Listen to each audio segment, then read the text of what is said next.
male, Australian Red Claw. ARC, men, dito sa Northern Samar. Ito, female. Aduh.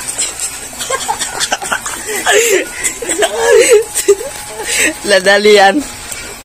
Ito to, female, pare, totoo ka. Andiyan, may mga eggs na. Maliit pa lang, pero lumandi na. Babae. ARC. Andiyan o, mga hatchling. Mga eggs niya. Maliit lang, pero sana ma-hatch natin. Ito yung pad natin, mga kaparikoy. Tara.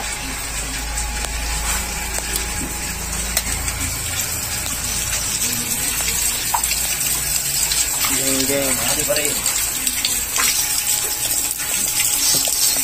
Ito yung mga taguan nila, man.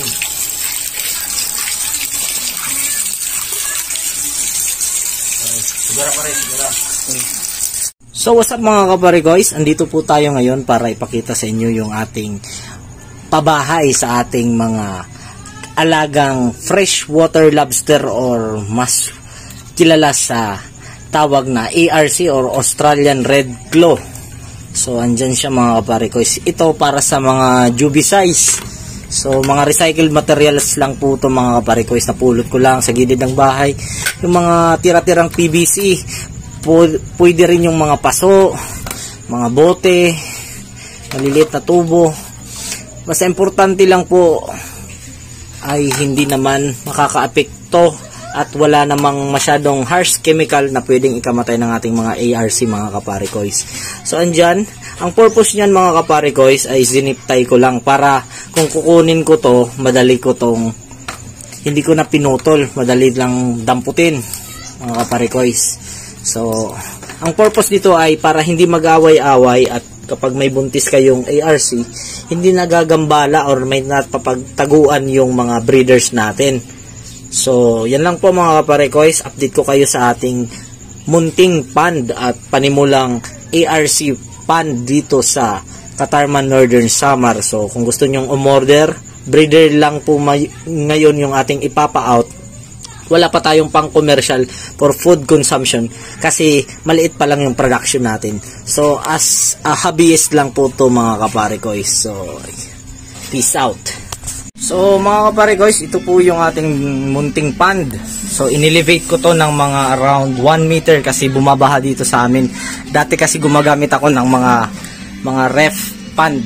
Ngayon hindi na kasi tinaob ng baha. So medyo may kadumihan lang to pero shoot na shoot. Hindi ako gumagamit ngayon ng aerator pero buhay naman. Andyan yung ating mga ARC oh. Malalaki na yan, mga breeder yan. Gamit ko tong ulit ngayon na pond. Dati ang laman nito ay mga koi at saka gapi. So dati nagsusupply rin tayo dito sa mga pet shop. So mahaba tong pond at pwedeng paglagyan ng madaming ARC. Nandito na yung mga bahay nila at ilalagay natin. At mamaya papakita ko sa inyo kung paano natin pakainin yung mga ARC natin mga kaparikoys.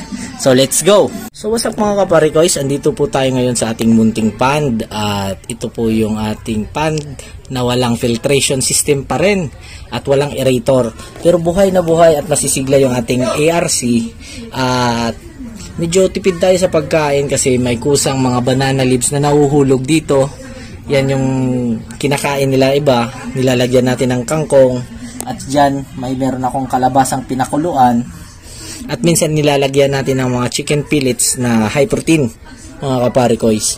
So andito na yung ating nilagay na mga PVC na ginawa natin. So itong purpose nito hindi ko tinanggal yung zip tie para madali yung pagkuha. Lulubog na natin para yan sa mga juvie size. So ilagay lang muna natin sa may bandang gitna. So madaling bunutin, madaling dakitin yung ating mga ARC kapag pumasok na sa ating pabahay. So andito yung malalaki para to sa mga breeder size. Makapagtago dito yung mga buntis at iba nating mga crayfish. So yung mga crayfish natin ay medyo territorial, so mas magandang may sarili silang mga lungga. Pero para sa akin naman, napakalawak naman nito ng pond ko. So walang problema to mga kaparikoy. So kung napapansin nyo may kadumihan, yung mga leaves na yan, banana leaves at talisay leaves, maganda daw yan for antifungal properties. So, dyan ko lang siya pinadidikay. So, ganyan yung kulay ng tubig natin. So, maglalagay naman ako ng tubig. Minsan, tubig ulan, open lang naman yung pan ko. Minsan rin yung deep well ko, may pressure pump kami.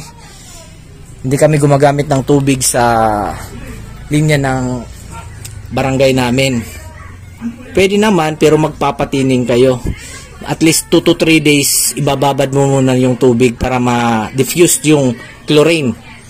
So, yan yung risky. Huwag niyo yung bibiglain na mag-water change kayo kapag establish na yung pond mo, may beneficial bacteria na. So, huwag niyo nang galawin mga kaparikoys. So, sa pag-aalaga ng crayfish or ARC, bago lang po ako, new entry. Pero, madami na akong experience sa pag-aalaga ng isda.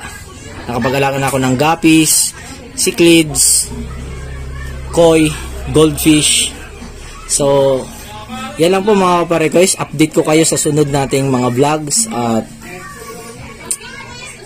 update ko kayo kung makakapag-out na tayo ng mga breeders. So malalaki, papakita ko sa inyo at meron ako ditong mga nangingitlog. So hopefully makapag-papisat tayo at makapag-hatch ng ating mga craylings. So let's go! Peace out! So ito na mga kaparikoys yung ating Australian Red Claw male breeder natin at makikita po natin ay sa kanyang bandang claw ay may pula at ang kanyang size ay medyo may kalakihan kumpara sa mga babae nating crayfish. So meron din siyang sa ilalim na parang appendage niya, parang kanyang genital. Yun po yung ginagamit niyang pang breed. So andito naman po kukunin natin yung ating pinakasample ng breeder natin ng babae na crayfish. So andyan po mga kaparikoys, medyo may kaliitan at hindi masyadong matingkad yung kulay at wala siyang pula sa kanyang bandang claw. So, andyan yung ating mga pabahay. So, andyan si John Lloyd Boy. Shoutout. Salamat sa pagtulong.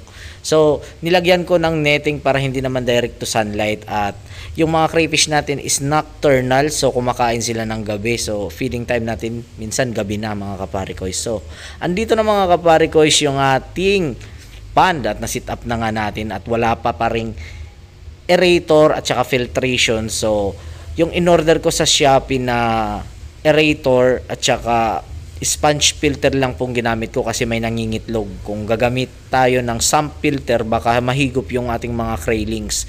So, yan mga kaparikoys, ay yan yung aking mga breeder. So, hopefully makapag-production na tayo for out sa mga hobbyists dito sa Katarman Northern Samar at makapag-out tayo for food production pag rumami yung ating breeders. So yan lang po mga kaparikoys at antabay lang po kayo for new updates sa ating pan. Disclaimer lang po, ay new entry lang po ako, so open po tayo for suggestion. Peace out!